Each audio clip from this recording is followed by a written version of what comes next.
Hi friends, welcome back to my YouTube channel. ಇವತ್ತು ನಾನು ಸಿಂಪಲಾಗಿ ರಸಮ್ ಪೌಡರ್ನ ಹೇಗೆ ಮಾಡೋದು ಅಂತ ಹೇಳ್ಕೊಡ್ತೀನಿ. ಮೊದಲಿಗೆ ನಾನಿಲ್ಲಿ ಒಣಮೆಣಸಿನ್ಕಾಯಿ, ಸ್ವಲ್ಪ ಧನಿಯಾ ಮತ್ತು ಸ್ವಲ್ಪ ಮೆಂತ್ಯ, ಒಂದು ಸ್ವಲ್ಪ ಇದು ಸಾಸಿವೆ ಮತ್ತು ಜೀರಿಗೆ, ಕಾಳು ಮೆಣಸು, ತೊಗರಿಬೇಳೆ ಇಷ್ಟನ್ನು ತಗೊಂಡಿದ್ದೀನಿ. ಅಂದರೆ ಇದು ತುಂಬ ಸಿಂಪಲಾಗಿ ಸ್ವಲ್ಪ ಮಾತ್ರ ನಾನಿಲ್ಲಿ ಮಾಡಿ ತೋರಿಸ್ತಾ ಇರೋದಷ್ಟೇ, ಜಾಸ್ತಿ ಇಲ್ಲ. ಸ್ವಲ್ಪ ತೋರಿಸಿದ್ರೇ ಗೊತ್ತಾಗುತ್ತೆ ಯಾವ ಥರ ಮಾಡ್ಕೋಬೇಕು ಅಂತ ಹೇಳ್ಬಿಟ್ಟು. ಮೊದಲಿಗೆ ನಾನಿಲ್ಲಿ ಒಂದು ಬಾಣಲಿ ತೊಗೊಂಡಿದ್ದೀನಿ. ಬಾಣಲಿ ತಗೊಂಡು ಬಾಣಲಿ ಸ್ವಲ್ಪ ಬೆಚ್ಚಗಾದ ನಂತರ, ಬೆಚ್ಚಗೆ ಅಂದರೆ ಸ್ವಲ್ಪ ಬಿಸಿ ಆಗಬೇಕು, ಆವಾಗ ಇದಕ್ಕೆ ಧನಿಯಾನ ಹಾಕ್ತಾಯಿದ್ದೀನಿ. ಧನಿಯಾನ ಕ್ಲೀನ್ ಮಾಡ್ಕೋಬೇಕಾಗುತ್ತೆ, ಅದರಲ್ಲಿ ಸ್ವಲ್ಪ ಕಸ ಇರುತ್ತೆ, ಎಲ್ಲ ಕ್ಲೀನ್ ಮಾಡ್ಕೋಬೇಕಾಗುತ್ತೆ. ಮತ್ತು ಇದನ್ನೆಲ್ಲ ಸ್ವಲ್ಪ ನಾನು ಒಣಗಿಸಿದ್ದೀನಿ. ಹಾಗಾಗಿ ನೋಡಿ, ಧನಿಯಾ ಹಾಕಿದ ನಂತರ ಇದಕ್ಕೆ ತೊಗರಿಬೇಳೆನ ಹಾಕ್ತಾಯಿದ್ದೀನಿ. ತೊಗರಿಬೇಳೆ ಹಾಕಿದ ಮೇಲೆ ನೆಕ್ಸ್ಟು ಇದಕ್ಕೆ ನಾನು ಇದು ಜೀರಿಗೆ ಇದೆಯಲ್ಲ, ಜೀರಿಗೆನೂ ಹಾಕ್ತಾಯಿದ್ದೀನಿ. ಜೀರಿಗೆ ಹಾಕಿದ ನಂತರ ಕಾಳು ಮೆಣಸು, ಆಮೇಲೆ ಇದು ಒಣಗಿದ ಮೆಣಸಿನಕಾಯಿ, ಸಾಸಿವೆ ಎಲ್ಲ ಪ್ರತಿಯೊಂದನ್ನು ಹಾಕಿಬಿಟ್ಟು ಇದನ್ನು ನೀಟಾಗಿ ಹುರ್ಕೋಬೇಕು. ಅಂದರೆ ಅಷ್ಟೊಂದು ಬೆಚ್ಚಗೆಲ್ಲ ಏನು ಬೇಡ, ಕಾಮನಾಗಿ ಹುರ್ಕೋಬೇಕು. ಇದನ್ನು ಸ್ವಲ್ಪ ಇದೆಲ್ಲ ಕೆಂಪಗಾಗಬೇಕು, ಗಮ್ ಅಂತ ಸ್ಮೆಲ್ ಬರುತ್ತಲ್ಲ, ಅಲ್ಲಿವರೆಗೂ ಇದನ್ನು ಚೆನ್ನಾಗಿ ಹುರಿಬೇಕು.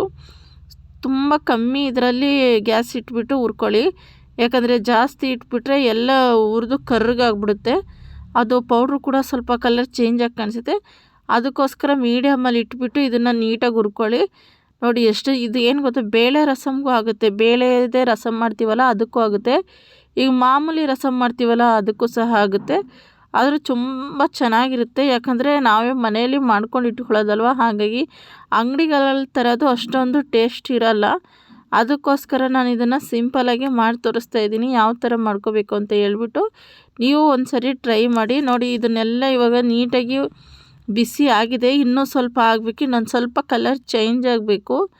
ಇದು ಎಲ್ಲ ಕಲರ್ ಚೇಂಜ್ ಆದ ನಂತರ ನಾನು ಹಾಗೆ ಹಿಂದೆಯೇ ಇದನ್ನು ಇದು ರುಬ್ಬಿ ಪೌಡ್ರು ಮಾಡೋದಿಲ್ಲ, ಯಾಕಂದರೆ ಸ್ವಲ್ಪ ಟೈಮು ಇದನ್ನು ಹಾರಕ್ಕೆ ಹಾಕಬೇಕಾಗುತ್ತೆ. ಅಂದರೆ ಸ್ವಲ್ಪ ತಣ್ಣಗಾಗಬೇಕು, ಬಿಸಿ ಬಿಸಿನೇ ಹಾಕ್ಬಿಟ್ರೆ ಅದೊಂಥರ ಸೆಕೆ ಹಿಡ್ದಂಗೆ ಆಗಿಬಿಡುತ್ತೆ, ನೀರು ಥರ ಬಂದುಬಿಡುತ್ತೆ ಜಾರಲ್ಲೆಲ್ಲ. ಅದಕ್ಕೋಸ್ಕರ ಇದು ಏನೇ ಆದರೂ ಅಷ್ಟೇ, ಮಸಾಲೆ ಐಟಮಲ್ಲಿ ಫಸ್ಟು ಹುರಿದ್ಬಿಟ್ಟು ಸ್ವಲ್ಪ ಆರೋದಕ್ಕೆ ಬಿಡಬೇಕು. ಅದು ಆರಾದ ನಂತರನೇ ಅದನ್ನು ನಾವು ಪೌಡ್ರ್ ಮಾಡಬೇಕು. ನೋಡಿ ಎಷ್ಟು ಚೆನ್ನಾಗಿ ನಾನಿಲ್ಲಿ ಅದು ಒಂದು ಇದಕ್ಕೆ ಎಲ್ಲ ಬಿಸಿ ಮಾಡಿದ್ದೀನಿ ಅಂತ ಹೇಳ್ಬಿಟ್ಟು ಸ್ವಲ್ಪ ಲೈಟಾಗಿ ಕಲರ್ ಚೇಂಜ್ ಆಗಿದೆ. ಇದೇ ಥರ ಇರಬೇಕಿದು. ಈಗ ಇದು ಸ್ವಲ್ಪ ತಣ್ಣಗಾಗಲಿ, ಅಂದರೆ ಫುಲ್ಲು ತಣ್ಣಗೆ ಆಗಿಬಿಡಲಿ. ನಾವಿದು ಜಾರಲ್ಲಿ ಹಾಕಿದಾಗ ಇದು ತಣ್ಣಗೆ ಇರಬೇಕು, ಬಿಸಿ ಬಿಸಿ ಇರೋಕ್ಕೆ ಹೋಗಬಾರ್ದು. ಅದಕ್ಕೋಸ್ಕರ ಹೇಳಿದ್ದು. ಇವಾಗ ತಣ್ಣಗೆ ಆಗಿದೆ ಇದು.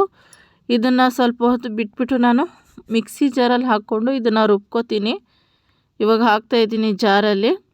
ಚಿಕ್ಕ ಜಾರ್ ಇದ್ದರೆ ಚೆನ್ನಾಗಿರೋದು, ನಾನು ಚಿಕ್ಕ ಜಾರು ರಿಪೇರಿಗೆ ಬಂದುಬಿಟ್ಟಿದೆ, ಅದಕ್ಕೋಸ್ಕರ ಈ ದೊಡ್ಡ ಜಾರಲ್ಲೇ ನಾನು ಇದನ್ನು ರುಬ್ಕೋತಾ ಇದ್ದೀನಿ.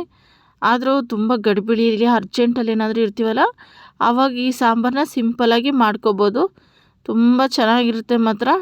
ಟೊಮೊಟೊ ರಸಮ್ಗೆ, ಬೇಳೆ ರಸಮ್ಗೆಲ್ಲ ತುಂಬ ಸೂಪರಾಗಿರುತ್ತೆ. ಇವಾಗ ನೋಡಿ, ನಾನಿಲ್ಲಿ ರುಬ್ಕೊಂಡಿದ್ದೀನಿ. ರುಬ್ಕೊಂಡು ನಾನು ಹಾಗೆ ಹಿಂದೆಯೇ ಜರಡಿ ಮಾಡಿಬಿಟ್ಟೆ ಬಾಕ್ಸಿಗೆ ತುಂಬಿಡೋದಕ್ಕೆ. ಎಷ್ಟು ಚೆನ್ನಾಗಿ ಗಮ್ ಅಂತ ಇದೆ ಗೊತ್ತಾ.